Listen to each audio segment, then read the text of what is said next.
E.R. Ambedkar தமது தொண்டர்கள் 5 லட்சம் பேருடன் பௌத்த மதத்தை தழுவிய நிகழ்வின் 60வது நிறைவாண்டை முன்னிட்டு புத்த சாசன அமைச்சில் நேற்று ஊடக சந்திப்பு ஒன்று நடைபெற்றது.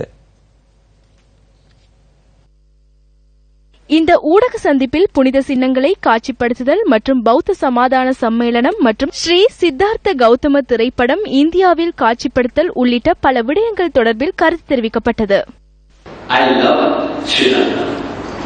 And I love every citizen of Sri Lanka.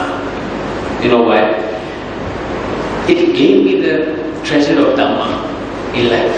I'm getting emotional.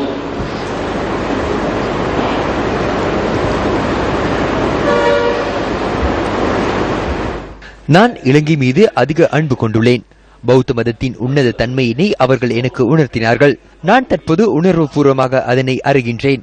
ஆசியாவின் பல நாடுகளுக்கு நான் சென்றுள்ளேன். இந்தியாவின் புதல்வராக கருதப்படும் புத்த பெருமான் பிறந்த இந்தியாவில் பௌத்த தர்மம் மிகவும் குறைவாக இருப்பது தொடர்பில் கவலை